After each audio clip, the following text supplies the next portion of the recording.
and welcome back to Science Wrap. This week we're jumping on the tag bandwagon that goes around YouTube.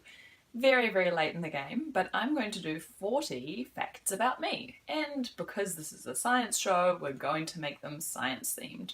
So let's go. Number 1, quite boring. My BSc is in psychology and biology, and my PhD is in zoology. When I was a kid, I dressed up at Halloween a lot as a mad scientist with this awesome lab coat that my dad helped make.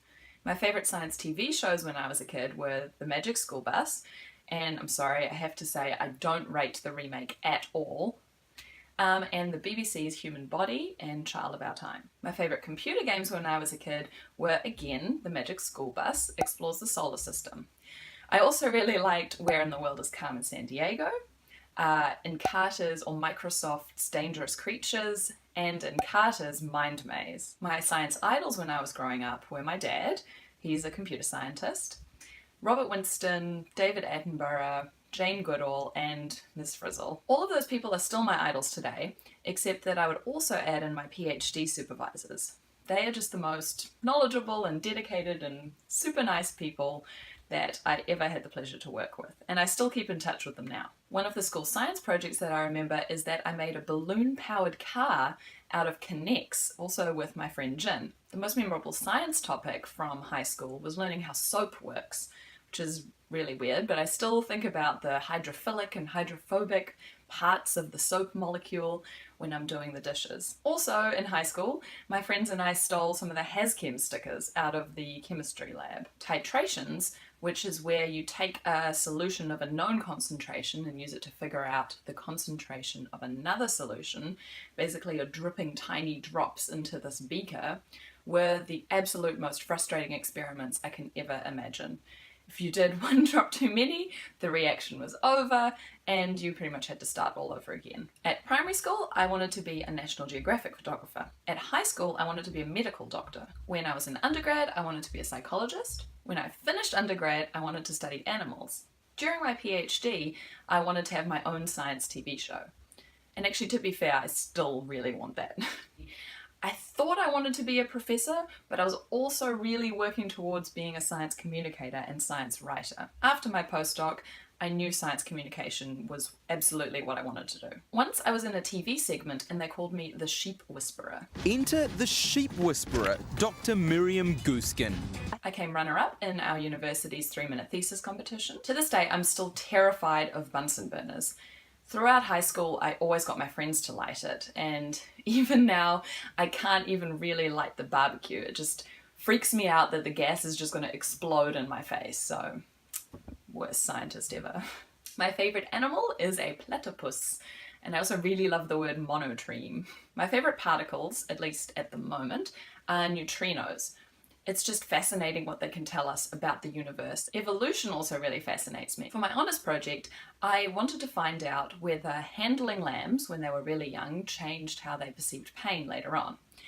Weirdly though, before this, I had never actually seen or been physically on a farm or worked with sheep before. It was a steep learning curve. For my postdoc, I used motion capture to study cow behaviour. Once again, I had not been on a farm with a cow before. It was a steep learning curve. During my honours, I actually worked with my sister, and we both became really attached to this pair of lambs which were known as the 43s. They were so cute. They were just very tiny and had the most delicate little hooves. But then we went away for a 2-week break and we came back and they had grown, but in a really weird and freakish way, and we were super sad. Also during my thesis, I worked with my sister, and it would get a little bit boring during the barn sometimes. We had to wait for video recordings to be finished and we couldn't disturb the animals during that time. So we came up with all sorts of ways to pass the time, most of which meant daring each other to do stuff. So for example, eating the mixed ration that the sheep were supposed to eat, or going barefoot into a muddy, sloshy kind of puddle. One of the hardest projects that I ever had to do was a summer project at the end of my undergrad. We wanted to know how light levels in hospitals affected recovery times. What it meant is that I had to go into the ICU right after a patient had had heart surgery while they were still unconscious and attach these light measuring devices to them. And it just felt like a big invasion of privacy. But eventually the research got published and we actually validated a new way of measuring daily rhythms, so that's really cool. My favourite science story that I've written so far is about sentience and what it means to include that word in welfare legislation. My favourite blog that I've written is What Does the Fox Say? My favourite science rap videos are the ones where I answer questions from elementary school kids. Pet peeve, I still don't understand how videos about people showing what clothes they bought in a haul get more views than a discovery that can change the world. I once got a B+ in a university science course and was absolutely devastated. I'm totally one of those people. Just don't believe that C's get degrees. I'm sorry. To date, I have 9 scholarly publications. I once wrote to David Attenborough and he replied with a handwritten letter. It's really cool. I'm gonna have it framed. It's gonna be in my house. It's awesome. Space terrifies me. I think it was watching Apollo 13 with Tom Hanks, and somehow that just really freaked me out. I got no suit pressure. Here, get your helmet on. I can't get it loaded. We got a master. Just put the helmet in. We got a suit press. Oh, God.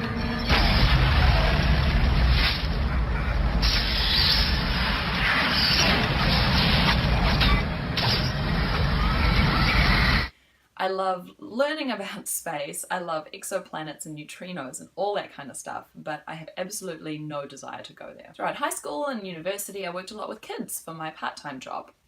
My favourite one was at a technology museum. So I would run birthday parties and holiday programs, and I'd basically get to live as a mad scientist. I'd get to operate this massive hydraulic 4D theatre, I learned to write a penny farthing, did cool experiments, I cooked scones in a 160-year-old Victorian oven.